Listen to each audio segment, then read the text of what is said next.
Tadi beberapa pembina bersama Pastor Muslimah tadi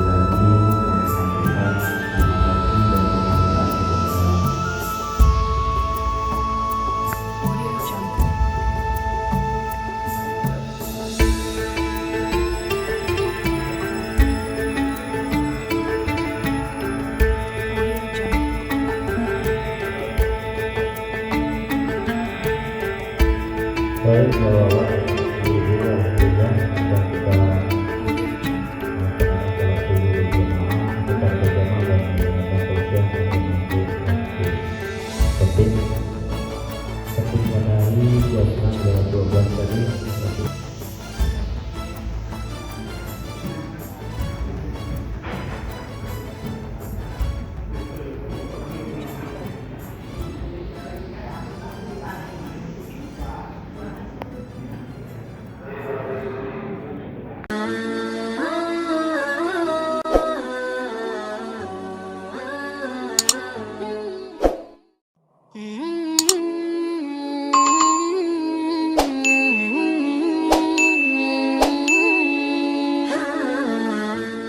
Adalah milik Allah. Nahmaduhu wa nasta'inuhu wa nastaghfiruh. Kita memujinya, kita meminta pertolongan kepadanya dan kita memohon ampun kepadanya. Wa na'udzu billahi min syururi anfusina wa sayyiati a'malina. Kita berlindung kepada Allah Subhanahu wa taala dari segala kejahatan-kejahatan diri kita dan keburukan-keburukan amal kita. Man yahdihillahu fala mudilla lahu wa may yudlilhu fala hadiya lahu. Barang siapa yang diberikan petunjuk oleh Allah Subhanahu wa taala, maka tidak ada siapapun yang bisa menyesatkannya. Sebaliknya, barang siapa yang disesatkan oleh Allah Subhanahu wa taala, maka tidak ada seorang pun juga yang bisa memberikan dia petunjuk. Wa may yudlil falan tajid lahu waliyyan mursyida wa may yudlil fa ulaika humul khasirun. Barang siapa yang disesatkan oleh Allah Subhanahu wa taala, maka tidak ada seorang pemimpin pun yang bisa menolongnya untuk mendapatkan petunjuk. Barang siapa yang disesatkan oleh Allah Subhanahu wa taala, mereka lah termasuk orang-orang yang rugi. Nasyhadu an la ilaha illallah wa nasyhadu anna Muhammadan 'abduhu wa rasuluhu la nabiyya ba'da. Kita bersaksi bahwasanya tidak ada Tuhan yang patut disembah melainkan hanyalah Allah, dan kita bersaksi bahwasanya Nabi besar Muhammad sallallahu alaihi wasallam adalah utusan Allah dan tidak ada nabi setelahnya. Allahumma shalli wa sallim wa karrim wa majid wa 'azzim ala habibina wa syafi'ina wa mukhlina maulana Muhammad. Allahumma shalli wa sallim wa barik alaihi wa ala alihi wa sahbihi. Qala Allah ta'ala fi kitabihil karim wa huwa asdaqul qailin. A'udzu billahi minasy syaithanir rajim. Bismillahirrahmanirrahim. Ya ayyuhalladzina amanu kutiba 'alaikumus shiyam kama kutiba 'alal ladzina min qablikum la'allakum tattaqun. Wahai orang-orang yang beriman, telah diwajibkan ke atasmu berpuasa sebagaimana telah diwajibkan kepada orang-orang atau umat terdahulu sebelum kamu agar kamu bertakwa. Tsumma qala Rasulullah sallallahu alaihi wasallam fi hadits syarif. Rasulullah sallallahu alaihi wasallam bersabda di dalam hadisnya yang mulia, man fariha bi dukhuli Ramadan harramallahu jasadahu 'ala an-nar. Siapa yang bergembira dengan kedatangan bulan suci Ramadan, Allah akan haramkan jasadnya dari api neraka. Maqala aidan fi haditsin akhar Kemudian Rasulullah SAW juga bersabda di dalam hadis yang lainnya, ittaqillaha haitsu ma kunta wa atbi'is sayyi'ata al-hasanata tamhuha wa khaliqil hasanata bil hasanah. Senantiasalah takut kepada Allah di mana saja Anda berada. Ikutilah perbuatan-perbuatan burukmu dengan perbuatan baikmu. Niscaya perbuatan baikmu akan menutupi dari kesalahan-kesalahan perbuatan burukmu. Dan pergaulilah manusia dengan sebaik-baik pergaulan.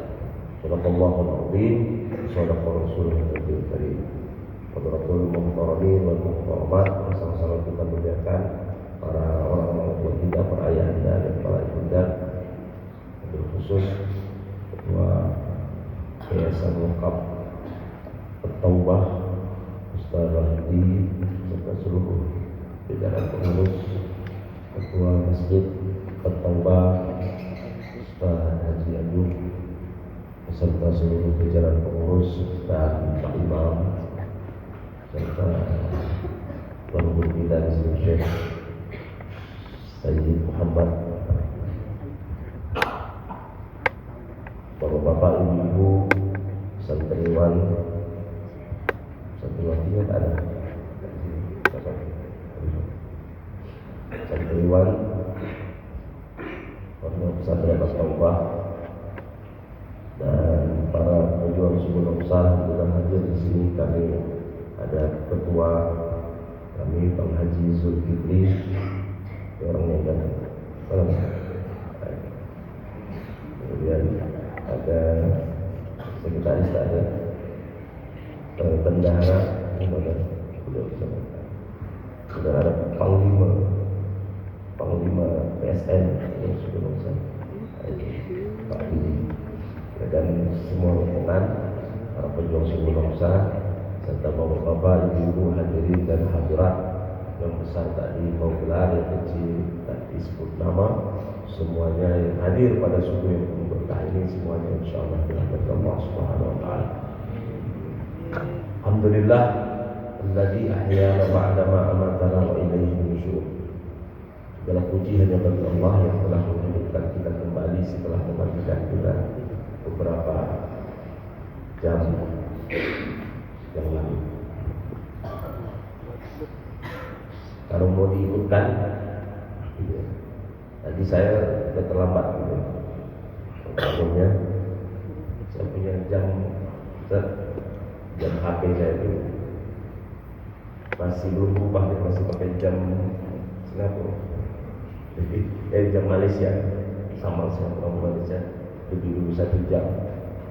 Jadi saya bikin alarm itu kita menggerakkan tangan kita, tubuh kita semuanya.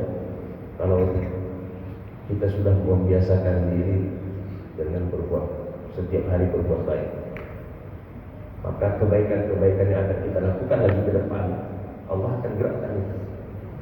Walaupun bagaimanapun situasinya, ini yang saya alami. Nah, artinya tetaplah kita berbuat baik sampai akhir hayat kita. Kenapa? Karena Allah akan menjaga kita, Nah, terlebih lagi ketika kita mau tidur, sebelum tidur itu kalau kita tidak baca doa, selesai, susah banget. Maka Nabi kenapa membaca doa? Bahkan tangannya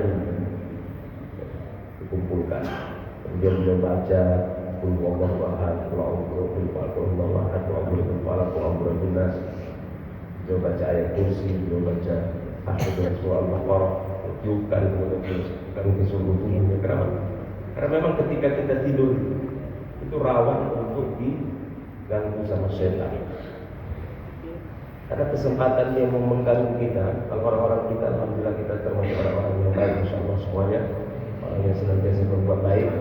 Kalau kita sedang jaga, sedang bangun, setan kan takut. Mudah-mudahan setan senantiasa takut sama kita. Tapi ketika kita tidur, itu ada kesempatan yang mau mengganggu kita.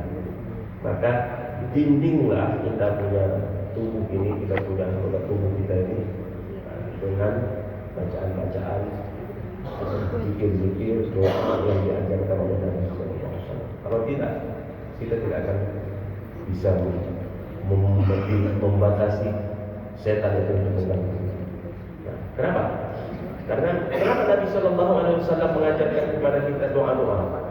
Bahkan mulai dari kita bangun tidur sampai kita tidur kembali ada doa yang diajarkan kepada Nabi Sallallahu Alaihi Wasallam. Mau tidur apa baca doa? Bismillah.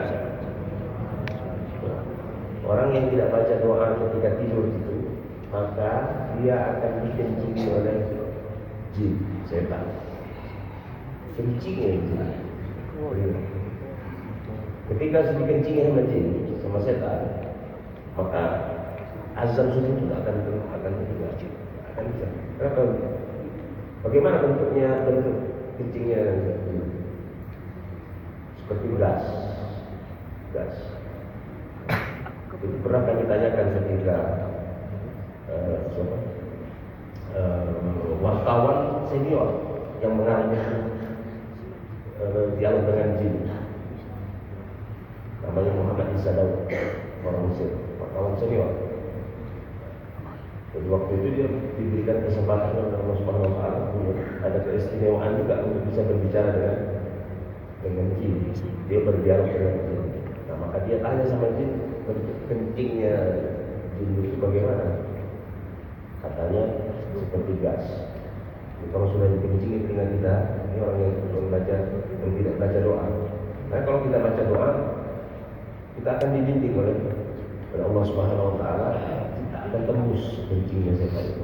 Setan tak bisa mengganggu. Kali kanan dijaga sama malaikat, kali kiri dijaga sama malaikat.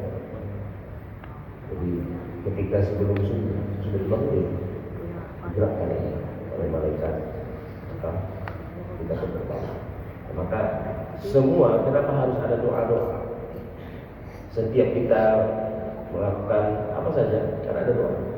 Mau masuk isi saya pakai doa, keluar isi pakai doa, mau pakai lagi pakai doa, mau lihat bercermin berkaca baca doa, naik kendaraan baca doa, keluar dari rumah baca doa, masuk makan baca doa. Semua ada doa-doa yang diajarkan oleh Nabi Sallallahu Alaihi Wasallam supaya jangan sampai ada setan bersama dengan kita, supaya jangan sampai setan sama-sama makan dengan kita, sama-sama tidur dengan kita. Kenapa orang tua kita ketika kecil dulu, kata kalau orang Melayu bilang kemas-kemas dulu, tidur kalau mau tidur. Karena memang ada jin di situ, selalu ada. Kenapa kita harus pakai baca doa dan pakai baju dengan tangan kanan? Kita mau pakai baju. Karena setan paling suka bergantung di dalam baju kita. Hobinya bergantung di dalam baju. Kalau kita tidak baca doa, pakai tangan kiri pula. Nabi itu memakai tangan kanan setiap melakukan yang baik-baik dengan tangan kanan dan dengan kaki kanan. Pakai sendal kaki kanan, pakai baju tangan kanan, makan dengan tangan kanan. Nah, setan itu selalu bersebelahan dengan Nabi, selalu bersebelahan dengan yang baik-baik. Maka dia selalu kiri, ahli kiri, ahli biasa. Kita ahli yamin. Kita orang-orang yang selalu menggunakan yang kanan. Nah, maka jangan sampai ketika kita pakai baju ada setan di dalam baju kita yang dimana mungkin sama-sama kita ada di ketek kita, ada di perut kita. Masuk ke rumah saja, kata Nabi SAW, kalau kita tidak assalamualaikum, tidak baca bismillah, assalamualaikum, maka setan yang ada di luar itu sama-sama akan masuk ke dalam rumah, dia tinggal bersama kita. Ada tempat yang tertidur malam itu, satu malam bersama. Kita tak sadar duduk di sofa menghadap ke TV, duduk sebelahnya setan semua. Makan ketika tidak baca bismillah, bahkan dia bilang, dia panggil kawan-kawannya di luar rumah kita. Dia bilang, apa dia bilang? Sini semuanya, di sini ada pesta, makan bersama kita. Ini apa yang disampaikan oleh Muhammad Isa Daud dalam bukunya Dialog dengan Jin. Karena kami mahasiswa Kairo dulu di Mesir tahun 97, kami panggil beliau. Beliau pun sudah senior semua. Mungkin Allah apakah beliau masih hidup atau tidak. Namanya dirahmati Allah Subhanahu Wa Taala ini prolog saja. mulai pertama sekali kita bangun tidur sampai kita tidur kembali harus kita dinding kita punya tubuh ini dengan anggota tubuh kita ini dengan doa-doa yang diajarkan oleh Nabi Sallallahu Alaihi Wasallam. Insyaallah kita akan selamat dan kita akan senantiasa dilindungi Allah dan dibimbing oleh Allah Subhanahu Wa Taala untuk melakukan kebaikan-kebaikan. Baik, kita sudah berada di pertengahan bulan Sya'ban, terasa. Dari malam kita nisfu Sya'ban. Artinya apa? Artinya sudah dekat sekali dengan Ramadan. Apa yang dilakukan oleh Rasulullah? Rasulullah selalu berdoa ketika masuk bulan Rajab saja. Rasulullah berdoa, Allahumma barik lana fi Rajab wa Sya'ban wa barik Ramadan. Allahumma barik lana fi Rajab wa Sya'ban wa barik Ramadan. Ya Allah, berkahilah kami di bulan Rajab dan berkahilah kami di bulan Sya'ban serta sampaikanlah umur kami ke bulan suci Ramadan. Kenapa begitu spesial? Rasulullah SAW sampai membuat doa khusus. Walaupun ini doa diperselisihkan sedikit para ulama ahli hadis tentang kesahihan hadisnya.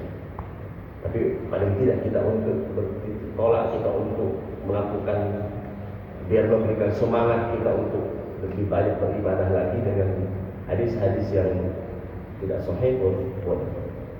Yang tidak boleh itu hadis maupun hadis palsu. Hadis ada beberapa tingkatan. Mungkin ada santri yang belajar ya. Tentang hadis pertama yang paling tinggi hadis sahih. Hadis hasan. Hadis dhaif. Hadis maudhu. Hadis lemah itu masih boleh kita pergunakan, tapi tidak boleh meletakkan satu hukum. Kalau hadis maudhu sama sekali tidak boleh, karena dia palsu. Dia bukan hadis Rasulullah SAW, bukan dari perkataannya Nabi. Apa itu hadis? Setiap yang keluar dari lisan Nabi Sallallahu Alaihi Wasallam, yang keluar dari lisan Nabi Sallallahu Alaihi Wasallam, min qaulin wa fi'lin atau taqrir, itu hadis. Ada hadis qauli itu keluar dari ucapan, dari mulut. Hadis fi'li dari perbuatan. Hadis takrir dari persetujuan. Nabi tidak mengucapkannya, dan Nabi tidak mengatakannya, Nabi tidak berbuat, tetapi ada sahabat yang berbuat, beliau diam saja. Berarti dia setuju. Itu namanya takrir. Hadis takrir. Rasulullah Sallallahu Alaihi Wasallam mengkhususkan doa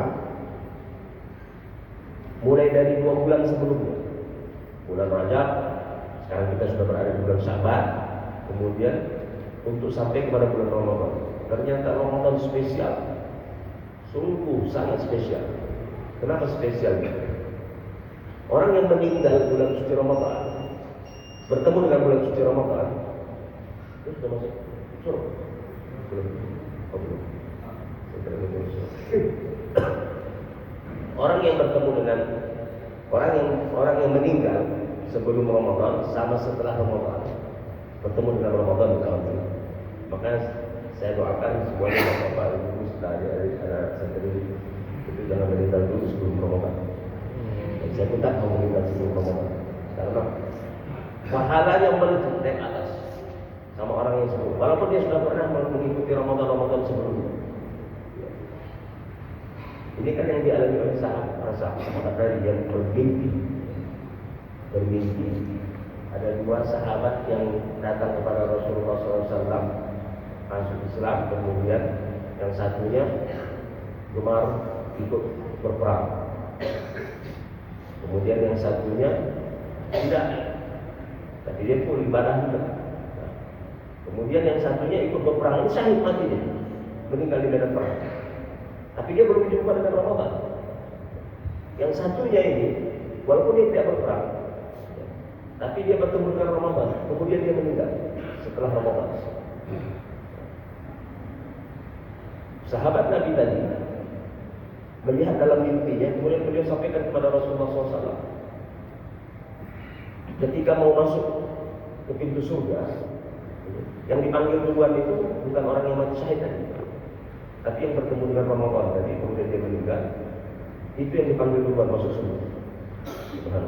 Ada hal yang mati syahid itu kan kita ketahui tanpa hisab, maksudnya tanpa hisab, dan Allah akan berikan tempat yang tinggi nanti di surga. Tapi ternyata orang yang bertemu dengan Ramadan itu, kenapa? Karena Rasulullah bertanya kepada sahabat yang bertanya tentang mimpinya tadi, apakah kalian tidak mengetahui tentang Ramadan? Karena dia melewati Ramadan itu, yang di dalam bulan suci Ramadan dilipat gandakan pahala, al-hasanatu bi asyri amsalha ila 700 dhifin. Satu kebaikan kita lakukan di bulan suci Ramadan itu, Allah lipat gandakan pahalanya menjadi 10 kali lipat. Bukan hanya 10, tapi kata Nabi ila 700 sampai 700. Apa tidak? Hari ini kita sholat berjamaah ini hanya 27 derajat kita dapatkan. Nanti di bulan suci Ramadan dilipatkan 10 kali lipat, jadi 200. Bahkan kalau Allah berkehendak lebih, sampai 700 kali lipat, 27 kali 700. Subhanallah. Itu beda orang yang meninggal sebelum Ramadan. Ataupun Ramadan datang setiap tahunnya, tapi dia tidak memanfaatkan Ramadan. Yang Rasulullah SAW menganggap penting, bahkan sampai ada doanya khusus spesial. Tapi dia tidak memanfaatkan Ramadan. Ini hitungan hari saja, tinggal 2 minggu, 14 hari ke depan.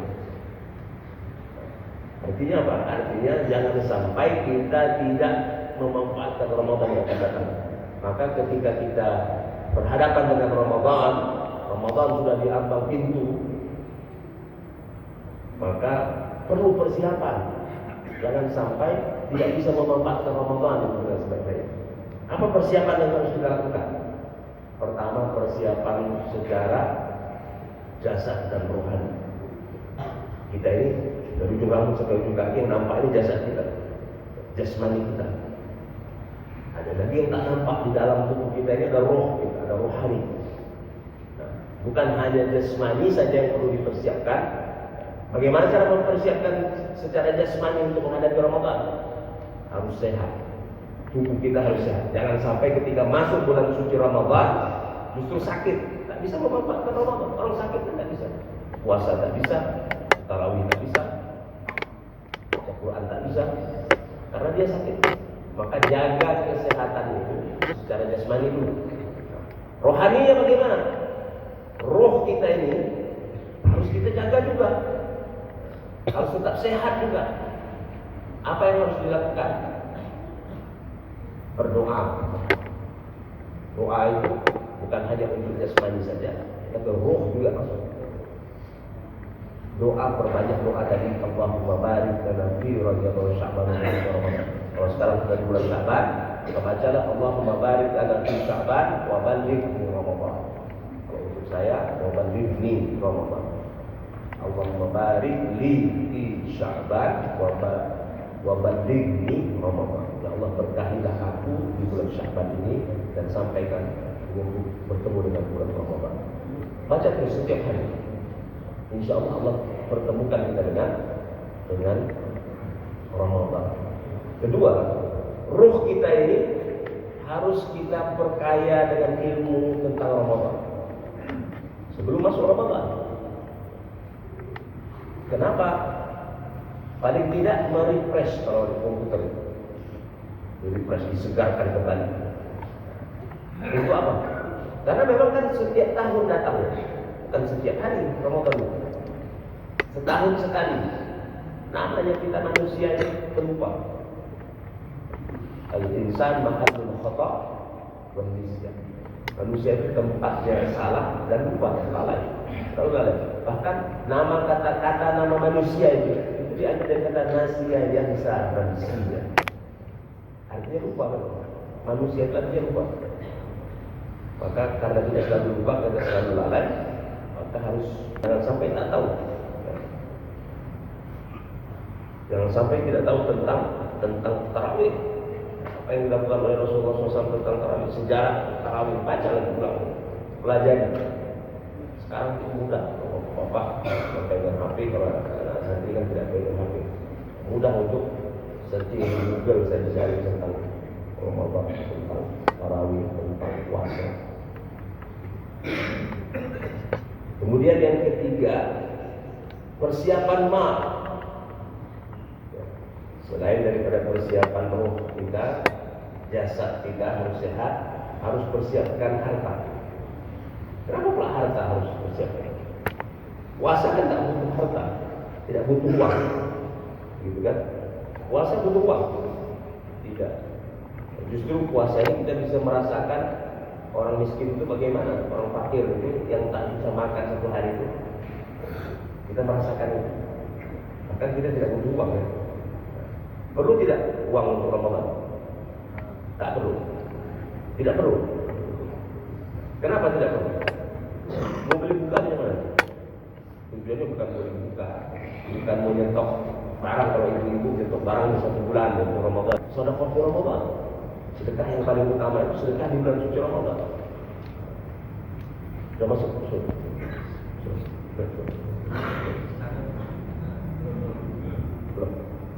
Nah, terakhir. Jadi jangan sampai Ramadan yang sudah diambang untuk kita itu tidak kita manfaatkan. Kita tidak, karena kita tidak mempersiapkan. Ketika masuk Ramadan, kita tidak bisa memanfaatkan Ramadan karena kita tidak mempersiapkan diri kita untuk masuk ke bulan suci Ramadan. Nah, mulai dari sekarang masih ada kesempatan selama 2 minggu ini perkaya untuk tentang Ramadan, perbanyak doa supaya Allah panjangkan umur kita bertemu dengan Ramadan. Kemudian sehatkan tubuh kita, jaga kesehatan kita mulai dari sekarang. Kemudian persiapkan juga harta, persiapkan uang untuk kita bisa bersedekah di bulan suci Ramadan. Kita sisihkan sedikit. 30.000 kalau adik-adik tak berat, ya kan? Kalau kita semuanya minimal, bapak-bapak, ibu-ibu minimal 300.000 tak berat. Kita beli pulsa saja ke 100. 200 sekarang kita beli pulsa. Nah, masa 300 tidak bisa. Itu dibagi. Tadi jangan lupa, bukan 300.000 itu sekaligus. Kenapa? Karena kita tidak persiapkan, tak ada yang kita bisa sedekahkan nanti. Selama ini persiapkan. Kalau bisa uang 2.000. Bukannya uang 2.000 atau 5.000 atau 10.000 itu kita tukarkan uang itu ketika mau lebaran. Dan sudah masuk Islam. Ayo. Semoga Allah Subhanahu wa taala berikan kekuatan kepada kita. Allah senantiasa berikan petunjuk kepada kita sehingga kita bisa mempersiapkan diri untuk masuk ke dalam bulan suci Ramadan dan tentunya dengan persiapan diri kita sehingga ketika masuk bulan suci Ramadan kita bisa memanfaatkan Ramadan dengan sebaik-baik. Doa yang paling penting, jangan sampai Allah matikan kita sebelum Ramadan. Kalau Allah cabut nyawa kita sebelum Ramadan, maka pahalanya nanti beda dengan kawan kita yang saudara kita yang bertemu dengan Ramadan. Dia akan duluan masuk surga. Kenapa? Karena pahalanya berlipat ganda. Kemudian alhamdulillah Bapak, Ibu, santri pejuang suku Nongsa sudah 5 tahun bergerak. Itu setiap hari berkeliling subuh ke masjid-masjid atau musola, sampai ke Pulau Trom, Belakang Padang, Pulau Kasu, sampai ke Jembatan Lampu, sampai ke Tanjung Uban, sampai ke Malaysia masih sudah pejuang suku Nongsa.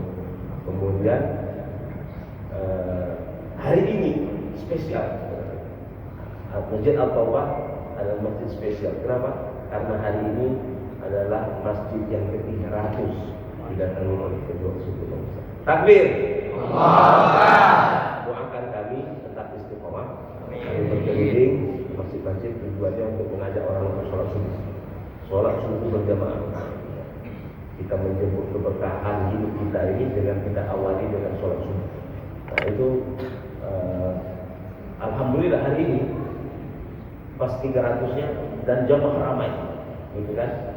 Nah, dulu dijanjikan sama Ustaz Abdul Somad, nanti panggil saya lagi, kata Ustaz Abdul Somad bilang sama saya, yang ke-300. Waktu itu 2 tahun yang lalu, di tahun 2022, beliau datang ke masjid kami, ke masjid kami di Kampung Melayu, itu markas PSN. itu yang ke-200. Tapi nanti undang saya lagi ke-300, tidak bisa. Tapi alhamdulillah dapat Masjid As-Tawbah kirim foto ke Ustaz Abdul Somad lagi umrah, lagi di Turki kemarin. Subhanallah. Demikian, semoga bermanfaat. Kalau pepaya sudah dibelah, maka sedap untuk dimakan. Kalau ada tersilap dan tersalah, mohonlah kami menjual sebelum sahur dimakan. Ada buku ini termasuk ada sekampung sini dari Ustaz Abdul Somad di launching ketika tahun 2022 beliau kepada Ustaz Abdul Somad, dan begitu bukunya kok harus sholat subuh. Nah, ini kami berikan kepada Masjid Al-Tawbah. Demikian, terima kasih. Assalamualaikum warahmatullahi wabarakatuh.